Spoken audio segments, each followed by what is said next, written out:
What's going on, everyone? Jared Sandler here with you, getting ready to share with you episode 32 of the Just a Sec podcast with extremely versatile and talented writer and author Molly Knight.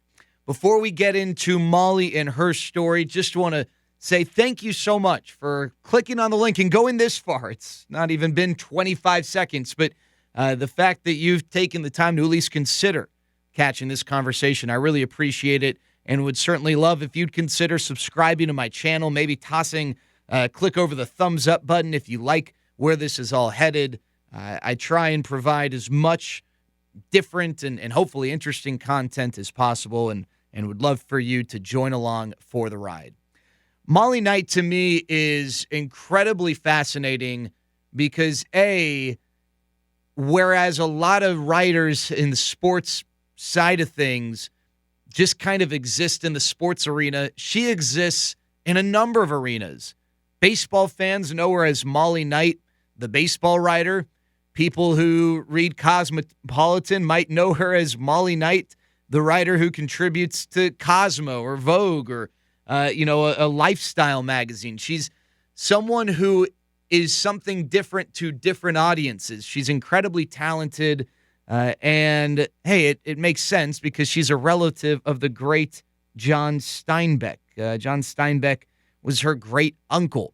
She's written articles. She's covered teams. She has pounded her fist on the table for what she believes in, which, as some people know, and as we've discussed with some of our interview subjects already, when you're a female in the sports industry, a lot of times that gets met with resistance, but she has continued to fight and stand up for what she believes in, including mental health awareness. And she came out with an awesome book about 7 years ago, The Best Team Money Can Buy, a really in-depth look into the culture and the process and the behind the scenes of the Los Angeles Dodgers. And I love talking to Molly about all of that and more. So here we go. Episode 32 of the Just a Sec podcast with Molly Knight. All right, Molly, open-ended question. Go in whatever direction you'd like with this, but I always like to start with asking this question. What was Molly Knight like growing up, and what were some of the things that maybe stood out about your childhood, your interests, experiences, stuff like that? Well, I was a very serious child. I think I took everything very seriously. So I think I was probably a worrier, but also probably unintentionally really funny, because I just these stories I hear about people making jokes during saying grace around the table, and I'd get so mad, stop it, So yeah, I was a bookworm. Yeah, that's probably the best way to describe me. What were some of your interests growing up, things that you were kind of drawn to? Well, I loved baseball. Somebody gave me a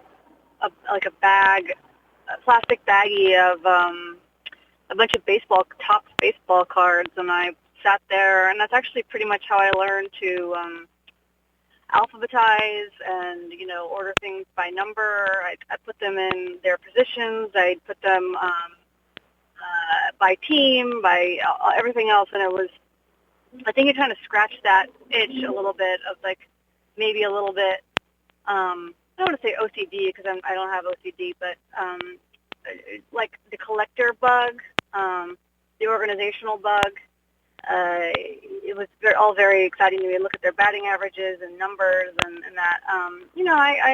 But I also was into girl stuff too. I loved playing with my Barbies and my dolls and the Care Bears.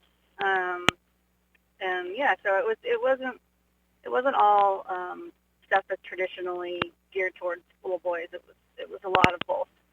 So I think a lot of the people listening to this know you through that sports lens, but yeah. You write and take part in a lot of different genres and areas, and there's probably a whole segment of the population that knows Molly Knight not for her contributions in the baseball world and the sports world, but through entertainment, lifestyle type stuff. So I guess it seems like with what you do now, it supports what you just said. You had a lot of varied interests.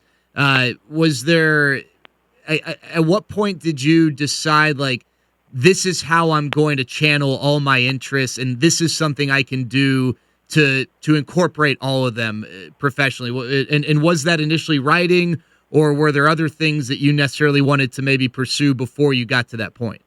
Yeah, I mean, I don't think I ever really decided on a strategy for I'm gonna write about this, I'm gonna write about that, I'm gonna have a plan, a comprehensive plan. I think if you ask people in creative fields, it's very different than a set course. Like if you go to law school and become a lawyer, or if you go to med school and become a doctor or a business school. I mean, it's all sort of everything. It's kind of a weird winding road of different opportunities and different things that pop up and different people that want to help you out.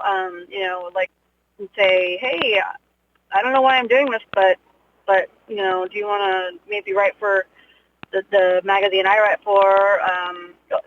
Kind of. I think there were a lot of people who, elder statesmen who were really kind to me and really generous and gave me chances. Sort of a lot of unseen helping hands, I guess I would call it.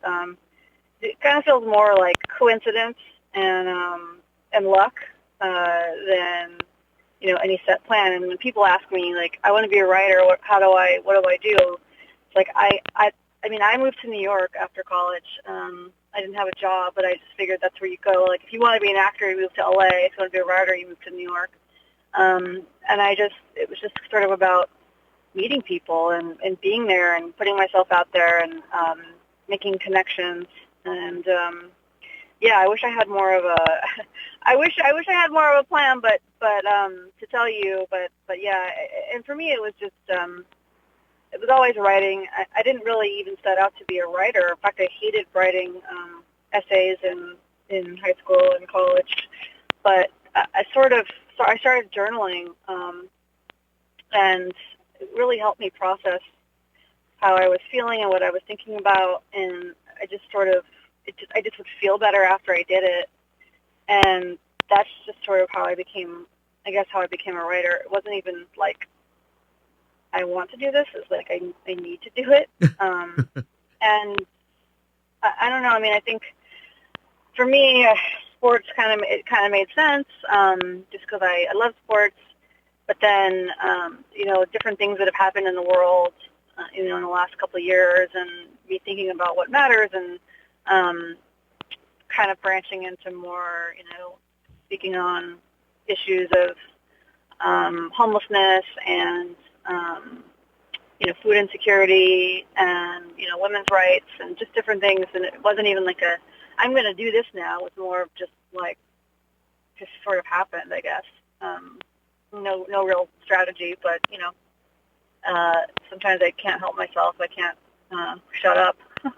Well, but I wanted to ask you about that because we've never met, and this is the first time we've had any sort of a conversation, and so I would never suggest that I feel like I know you, but in following you on Twitter, one of the things that stands out and dare I say, I admire is that you don't seem to give a rat's what, and you're going to be you. And, we the whole world is caught up in The Last Dance, and in the most recent pair of episodes, Michael Jordan had they brought back the comment he made, Republicans buy sneakers too. And that applies to what I do as a broadcaster. It applies to what you do.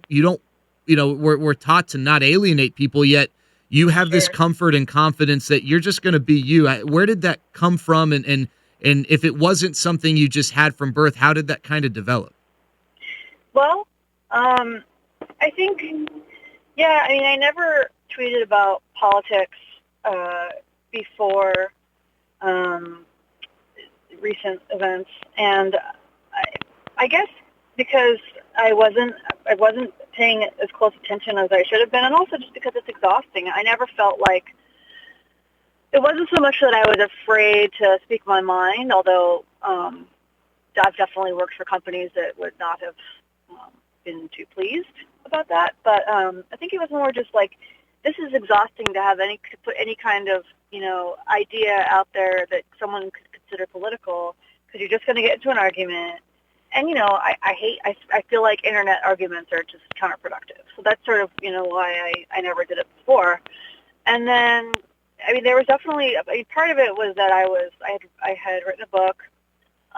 It did relatively well. I wasn't working for. I left my job at ESPN to finish my book because I didn't have enough time. I wasn't going to have enough time to do both. And so I didn't have a job. So it was like, well, no one's here to yell at me if I say something. And I thought I was going to lose Twitter followers, but I didn't really care. But then what happened was, like, my Twitter following quadrupled.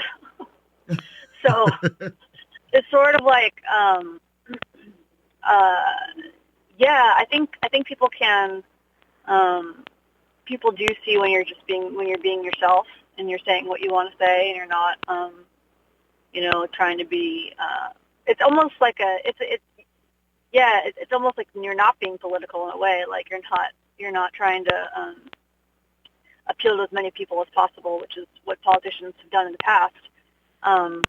But I'm as surprised as anybody else. I truly thought my following was going to be cut in half, and that it was going to jeopardize future book sales, because the typical baseball fan is a white male, older, and that tends to be in the political spectrum that I'm not in. So yeah, but then it's kind of worked out. I don't know if these people who follow me for my takes on politics are necessarily going to buy a baseball book from me, but maybe they will. Who knows? And in the book, you're referring to New York Times bestseller, The Best Team Money Can Buy, about the Los Angeles Dodgers.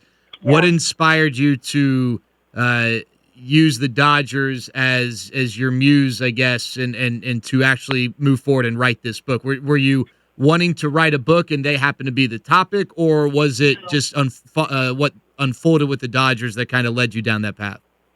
It was definitely what unfolded with them. It was right after the movie Moneyball came out, and I think a lot of them thought, it was actually a couple of players who encouraged me, like, you should write a book, because it was so absurd. Like, they went from being in bankruptcy, the team in bankruptcy, and the players not knowing how they were going to get paid or what was happening, to being bought by Magic Johnson's group for the largest sum in professional sports history in the United States. So it was like it was just like a rags to riches, crazy story, and the characters in the locker room were also quite nuts.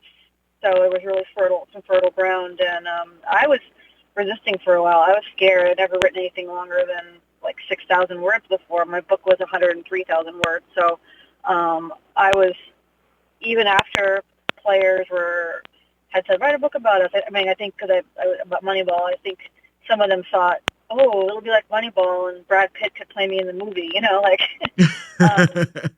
But even then, I was resisting and nervous and dragging my feet, and I kind of went around the locker room and was asking different guys what they thought about the book and about if I did a book, and basically, like, most of them said sure, and then they either said sure or they didn't care, or they didn't really know what the difference between a book or a article was. In terms of how it would affect their day-to-day life of me asking them questions. So yeah, it was actually their idea, and then it sort of, I guess, escalated from there.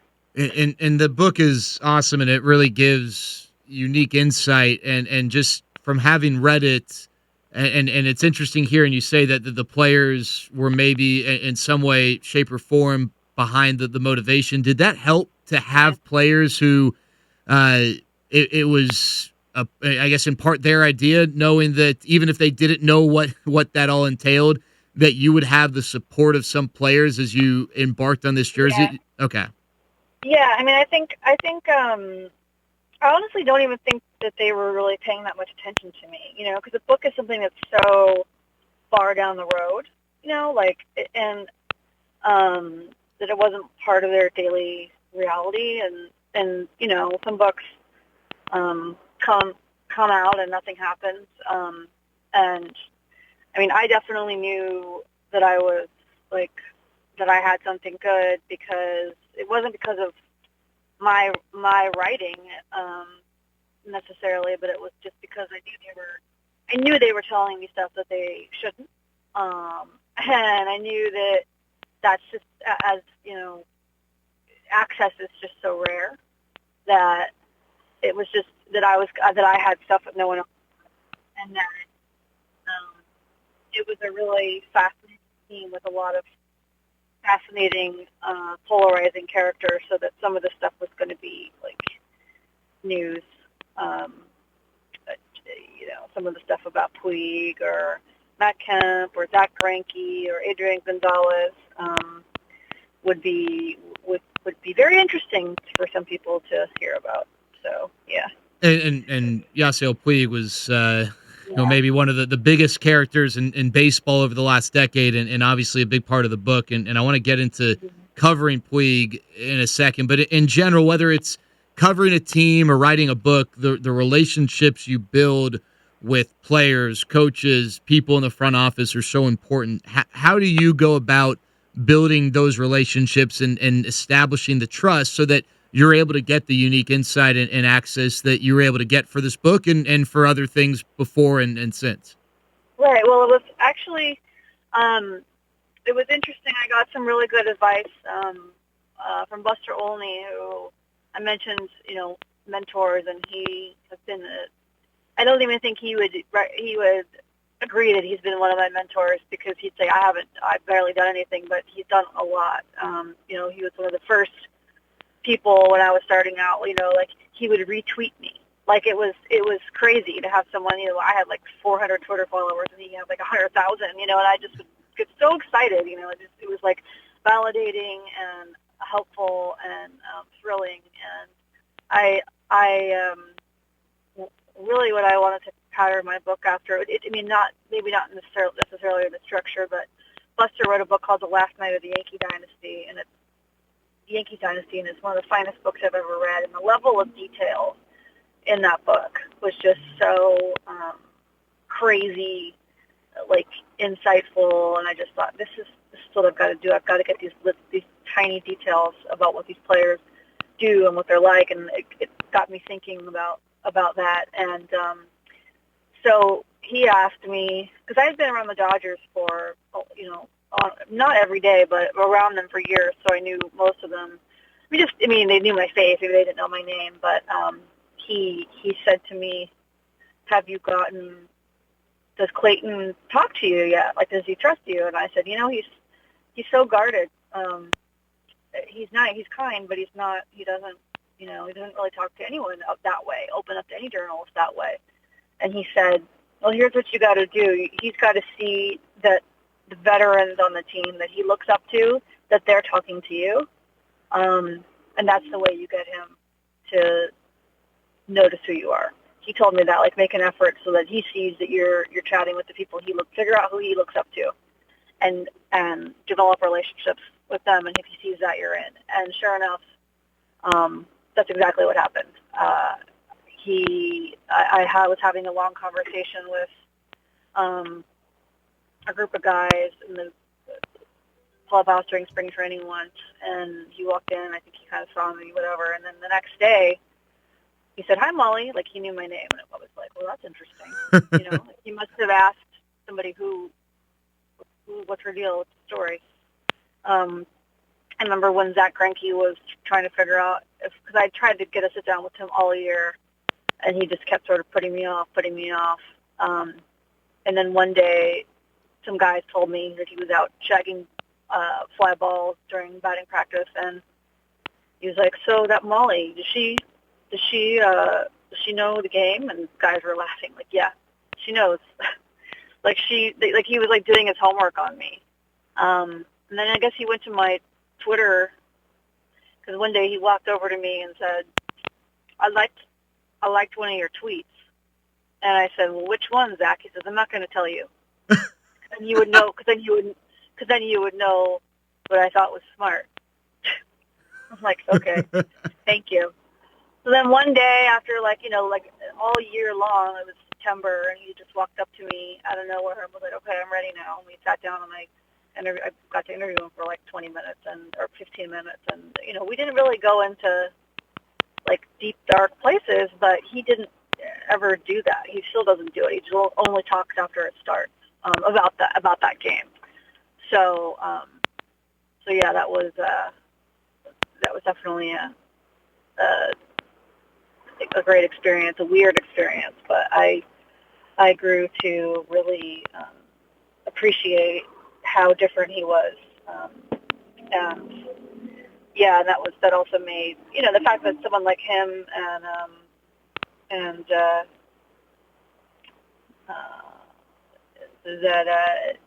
him and Yasiel Puig were in the same locker room was just insane, So yeah, what was it like covering Puig? And if I'm not mistaken, you never really were able to get Puig to talk to you, and Puig was such a lightning rod. He was so good at first, but then also maybe didn't do things the right way or rub people the wrong way. And aside, what was it like covering Yasiel Puig through the beginning of Puig mania, and then as it unfolded and it wasn't all shiny and glittery? Yeah, it was really, really challenging because on the one hand, I was so sensitive to how he was being covered, to a lot of the, frankly, weak and tired criticisms of, him bat flipping, I do not care about bat flipping. You cannot convince me somebody's a terrible person or doesn't respect the game if they flip their bat after hitting a home run. If I hit a home run, I would be so excited. I wouldn't be thinking I'm going to disrespect this pitcher. I'm just like, yes, and throwing my hands up in the air. Not to mention in front of 40,000 people in a big moment. Yeah. Oh my God, with all the adrenaline pumping, I would be so happy. And so I thought that criticism of Puig was so wrong, so misguided, probably a little bit racist, definitely just this whole old school, new school, blah. And just I hated it, but at the same time, his teammates were exhausted by him, and his antics. I mean, he was showing up to games or to batting practice late, and he was just not following any of the rules that other people had to live by. And these guys are in close quarters with each other, all year long for 9 months, 10 months, and they're on each other's last nerves anyway. And so when somebody is sucking up all the oxygen in the room, testing the manager, showing up late and still getting to play because he's selling tickets, and the team president is telling the manager, you have to play him no matter what. I mean, it created a lot of resentment and a lot of hard feelings and a lot of drama. And that was a real thing. It had nothing to do with bat flipping or new school, old school, whatever. It was just somebody who was a problem in the locker room. So I really struggled with how do I present this information about Puig, which is critical and coming from his teammates, without being lumped into the category of I hate fun, I'm a racist, I'm a dinosaur, even though I'm 3 years older than Puig, or how do I or 5 years older, I don't remember how old he is, but how do I do that? And it was just so frustrating, especially because Dodger fans loved him, and they didn't want to hear any of it. They get so defensive. It was almost it was tribal. It was it kind of reminded me of people who are obsessed with the political figure, and and you can't ever say anything bad about that person, or not even bad, but you can't even point out any kind of news that doesn't paint them in the best light. They'll just call it fake news. Fake news. How would you know? It's like, well, I'm there every day, and players and coaches are giving me detailed explanations about what's going on, and I see it with my own eyes. Like, I don't know how you call me fake news. Like, how do you know better than me, and you're sitting at home, you know? But I realized that it wasn't that fandom oftentimes is not rational.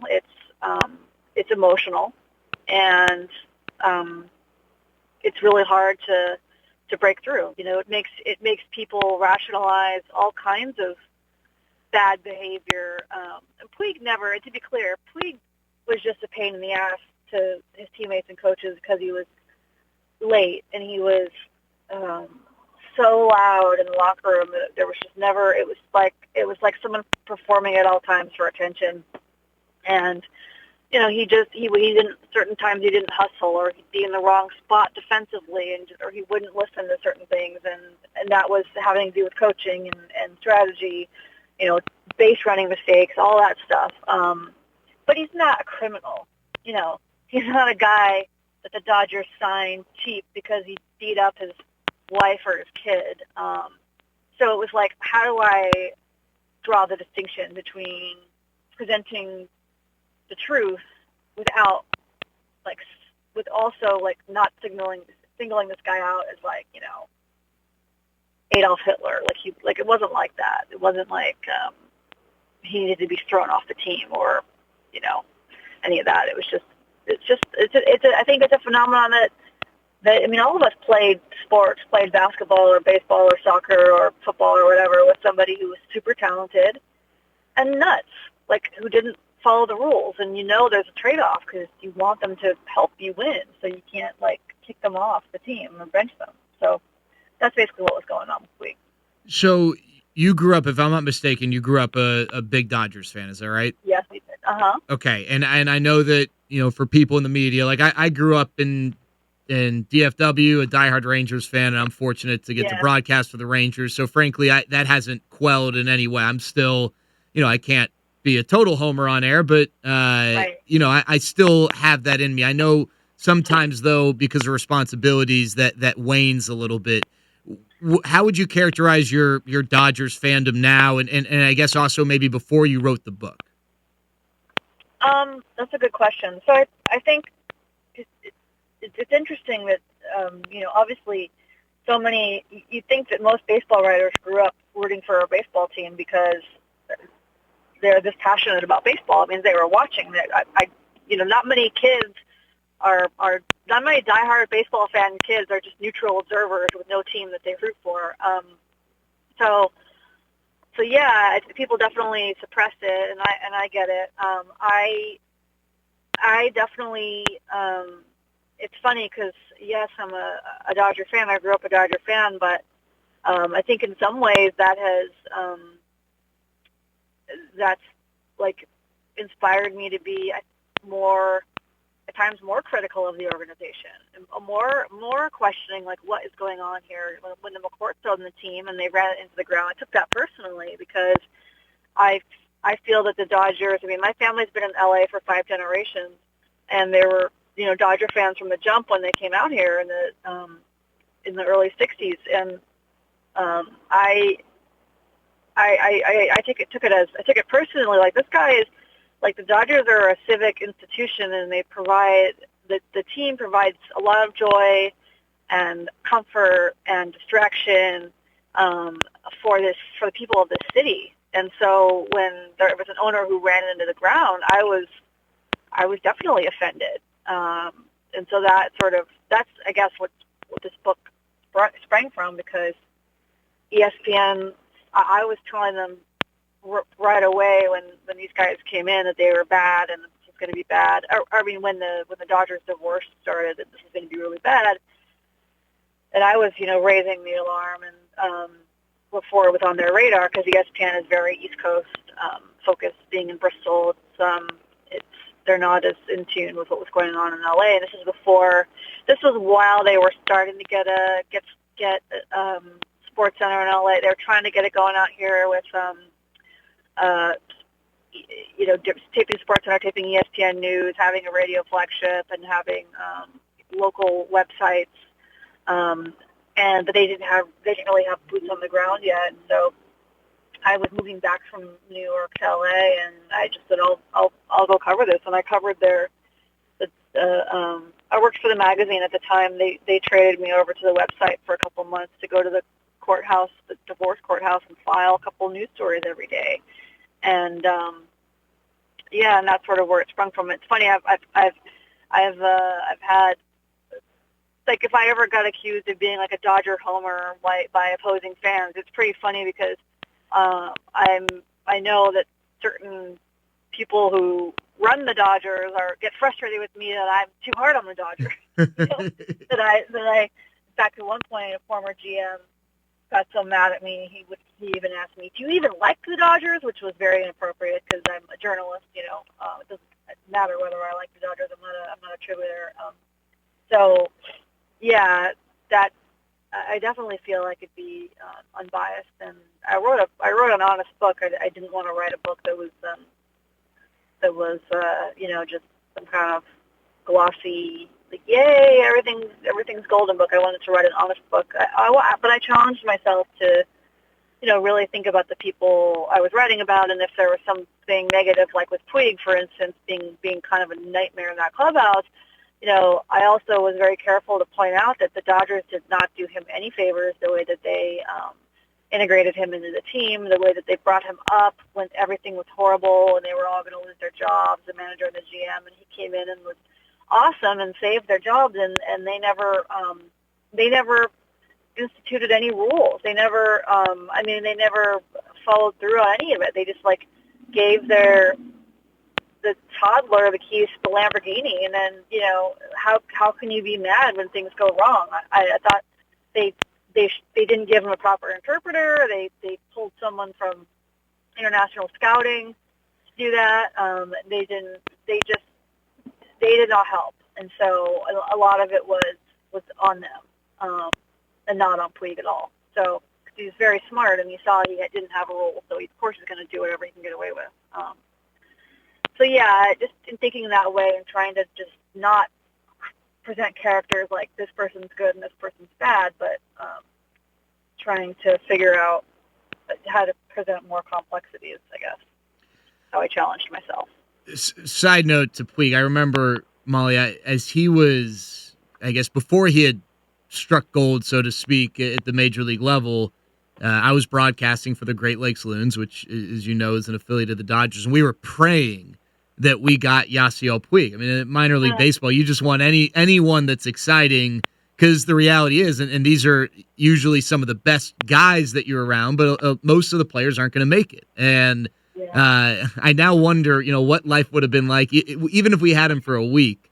It probably, I don't know, maybe it was be careful what you wish for, especially with what you said, the way the Dodgers were kind of handling him in general on the field and off the field. It was interesting because somebody with the Giants was asking me about Puig recently. There are rumors they might sign him and all that, and I just said, he does look up there. The problem too with the Dodgers was they didn't have none of the veterans took him under their wing and said, this is how we do things, or you're going to train with me in the off season. You're going to rent a house out here, and we're going to work out together, and you're going to come over and have dinner with my family, and you're going to do XYZ, which is what happens on other teams. There's leadership, and people do that, and the Dodgers had a total leadership vacuum. The only person who he respected and looked up to and cared what he thought was, I think, Adrian Gonzalez, and Gonzalez just didn't there just wasn't that commitment to. I mean, it's not his job. He's trying to worry about his own, career, family and everything, right? So it's a lot to ask of someone to basically adopt a large adult son and take them, under your wing all the time. But I was kind of telling someone with the Giants, well, look, it's going to be, he really might come in and look up to Pablo Sandoval or Johnny Cueto, and because, he respects their careers and they speak the same language, literally. And, he might really care what they think, and maybe they can, help guide him. But it's not like Puig's easy to rein in anyway. So, I can't really totally blame Gonzalez or other veterans, because I know they were just as, exhausted by it as everyone else. So, yeah. All right, Molly, one last question. I think I read that John Steinbeck is your great uncle. Is that? I just want to make sure. Yeah. Okay. That's fun. Yeah, he's my. We are a pretty small family. He's my great grandmother's brother, and I have a lot of his things. Actually, I have a trunk of his that he used when he worked for the New York Herald. That's at the foot of my bed. It has his name and address painted on it, which is pretty cool. Yeah, it's kind of but it's not a really widely known fact, because it's kind of a lot of pressure to live up to if you're a writer. I was going to ask, and I don't believe I would have looked this up on the internet if the internet wasn't out, because I fell out of a chair and knocked the cable about 25 minutes ago. But I don't believe. I think he passed before you were born, and so yes. Okay, so you never had an actual human relationship with him, but has he influenced, just being able to go back and see what he did and what he accomplished in his works as an author, as a writer? Have you been able to draw or gain any influence, or is it just more of a cool fact that, hey, he was my great uncle, and wow, how successful was he? Or did you have any sort of influence from him? Yeah, I think what's most interesting is kind of, for me, that's my mom's family, and there aren't a lot of, in my mom's family, it's a lot of, lawyers and business people and kind of, buttoned up people who, and sometimes I feel a little nuts around them, being a writer and being kind of, not having a 9-to-5 and kind of, I don't know, being all over the place. But for me, reading some of his journals, the journals that are publicly available, and knowing different things, and knowing that he was nuts as well. In a good way. I don't mean bad, but that kind of gives me, it makes me feel better. It makes me feel like, okay, well, there are people like my mom, my grandma, and my aunts, they all knew him, because they were alive when he was alive. And so, and they saw that he was doing his thing. And I think that kind of helps them to understand what I do a little more, maybe, than if that hadn't been the case. I definitely, his book East of Eden is the best book I've ever read. I think Grapes of Wrath and Mice and Men and the more famous ones are good, obviously, but East of Eden is it's just the best thing I've ever read. So I reread it probably every other year. So I find a lot of inspiration from his work. He died 20 years before I was born or more, so that sucks. But yeah, I knew his widow, actually. She lived until 2003, so that was cool. She was awesome. A woman named Elaine, who was an actress from Austin, Texas, and just a powerhouse feminist and wonderful creature, and she was just the best. So yeah, I would say that I have drawn inspiration from him for sure.